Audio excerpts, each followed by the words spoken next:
I'm Theo Wubbels. I'm a emeritus professor of education in Utrecht University.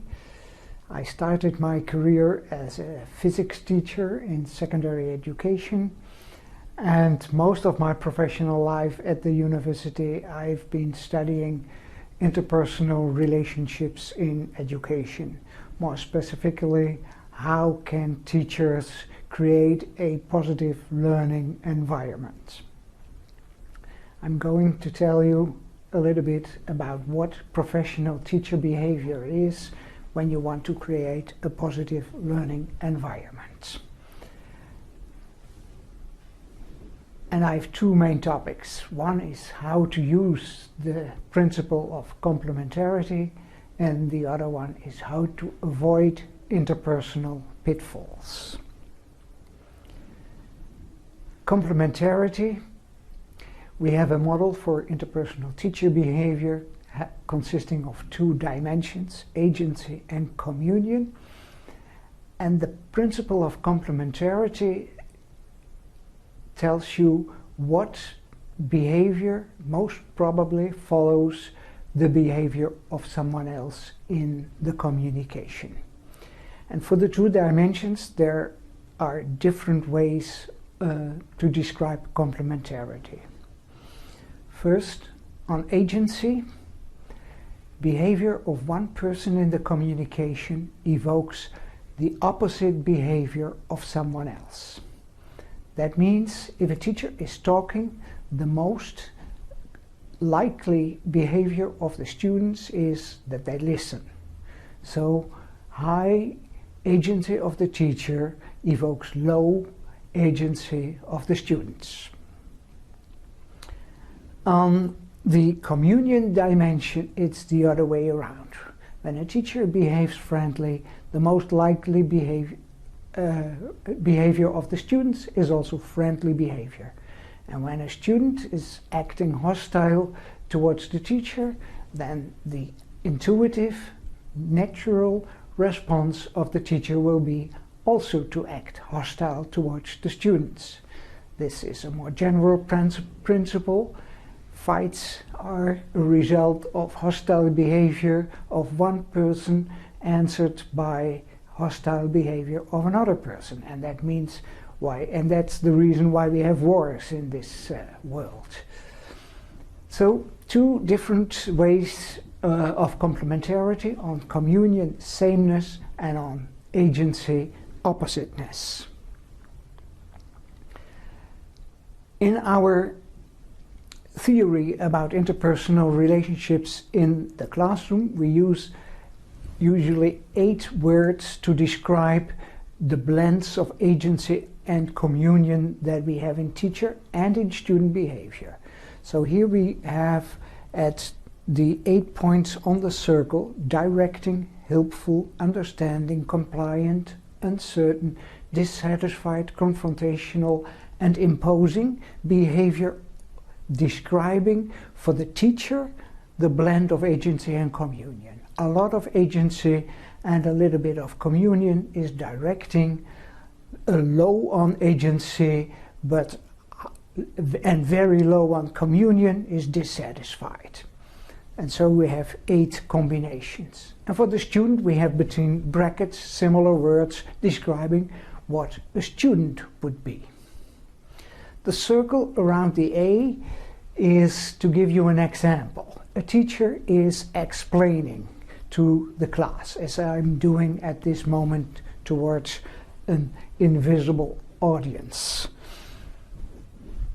Now, what can happen is that the student interrupts the teacher and says, "I don't like it at all that we need to listen to you. I want to have a break now."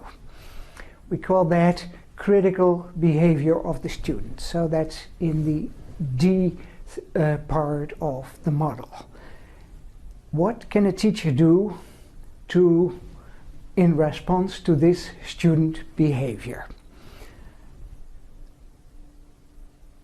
The natural reaction, according to the complementarity principle, is also to become low on communion.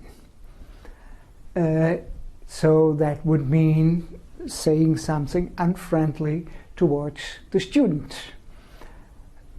If he does that in the sector D, that means it's not complementary, because complementary would mean low on agency.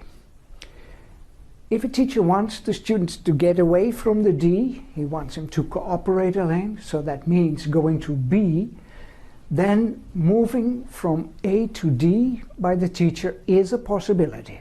It's not easy, but it is possible to say in such a way to the students, I don't like you to be that critical, you need to listen to me, that the student will indeed go down. But usually it will not be in a pleasant way, the student will withdraw. So we started in A, the teacher is explaining, the student is making a critical remark, the teacher can respond critically to that, and the result might be that the student is going down towards C. And then we have a complementary interaction again. Both teacher and student are having the same kind of behavior on communion and opposite behavior on agency. For many beginning teachers, it will be very difficult to do this in such a way that indeed the student is going to obey the teacher. And it's not what the teacher wants. The teacher wants the student not to be in C, but the student in B, wanting to cooperate with the teacher. Now, then it might be a good idea that after you have sent the student to C by being rather imposing, go to B, be understanding, and ask the student, well, why didn't you like what I was doing? And that might help then to bring the student from C to B. A different way to handle this situation, the teacher in A, the student in D, so the teacher explaining, the student criticizing what the teacher is doing, would be, and I think that for most beginning teachers that might be better to do, go immediately to B. Ask the students, what's wrong? Why don't you like what I'm doing? And of course, it's difficult to do that in a whole class situation. So if you are listening to me and you are a beginning teacher, I might suggest that you try to get away from this discussion as soon as possible and talk with the student after the lesson. And then it's much easier to go and sit in B and say there, well, what was happening? Why didn't you like it? And then most probably the student will go to B and then we'll go to A again in order to explain to you what was the reason that he was so critical. So then you get a real discussion. And when then the student is in A and the teacher in B, you have a complementary interaction again. The same on communion and opposite on agency.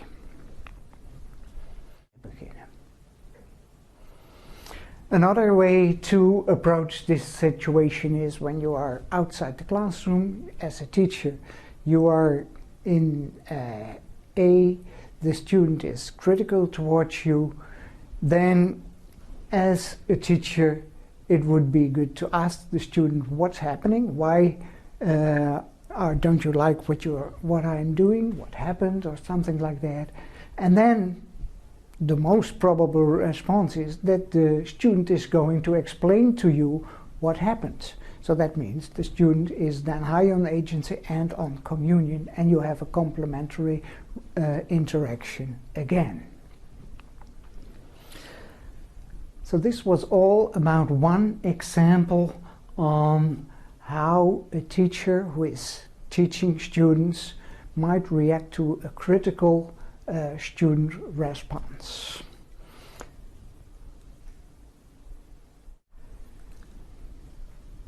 Let's go to another example.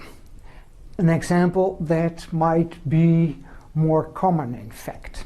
As a teacher, you are explaining and students are listening, but several of them are listening to you while they are in the uncertain or dissatisfied part of the model. So they listen to you because they have to do it, but they don't like it. They are not motivated, in fact. And then you as a teacher would like to move the student from C to B, becoming compliant, reliant, collaborative, instead of withdrawn or dissatisfied. So you can read it from their faces. They are not motivated, they don't like it. Something that's quite often happening. The complementarity principle says if you want to get them in C, at least you'll have to stay high on communion, but it would be good to get the student there by asking there.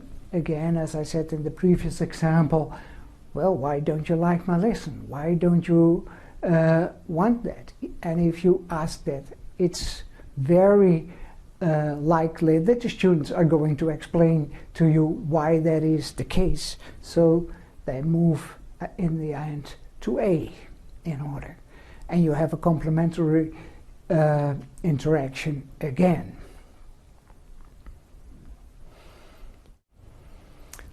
So this was an explanation of ways to use the complementarity principles in order to get a good communication with your students.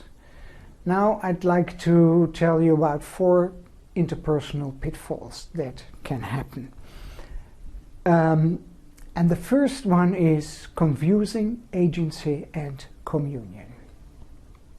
It's quite common among teachers to think that high agency needs to go with low communion. When a teacher is low on agency, so students are working on themselves and they are making some noise, the teacher is walking around in the classroom, he or she thinks, if I go up, that will to be in an imposing way. Higher agency goes together with low communion. I need to say what the rules are in order to get them quiet.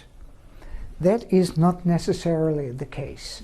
Agency and communion are independent concepts, are independent variables. You have a choice. You can combine the higher agency with imposing, with low communion, or with high communion. And when it's high communion, then you direct instead of being imposing. So you tell them not exactly what the rules are, for example, but you walk up to the students and you start talking with them about the content instead of making the rules clear. Both possibilities are there. It's not necessary to combine high agency with low communion. So quite often teachers think to become in charge of what's happening, I need to be strict. No, you need to be high on agency, and that can be combined with low or high communion. A second interpersonal pitfall is confusing uncertainty and compliance. When a teacher is for example, in the directing sector, when he's, as in the previous examples, explaining something and he or she wants students to work on their own, quite often you can see that a teacher wants to be there, but in fact is there. So he wants to be in compliant, but he ends up in uncertain. And that usually is not good for the classroom atmosphere. What's happening then, a teacher is, for example, going to look in his notes when he has said to the students, well, start to work now, and then he looks in his notes. That's quite often interpreted by the students as uncertainty and might be not positive for the classroom working atmosphere. Whereas when you stay looking around in the classroom when the students are going to work, you're more on the higher community part of the model. The third confusion is between imposing and confrontational. Quite often teachers want to be strict, and strict is in the imposing part of the model, but in practice are confrontational. So instead of saying the rule is this and it, they say, if you don't obey to the rule, I'll send you out of the classroom. And of course, it's not easy to say in such a way, this is the rule in this classroom that students will obey, but it's better for the classroom atmosphere to get students following you by imposing behavior than by confrontational behavior. And here the complementarity principle clearly shows the problem.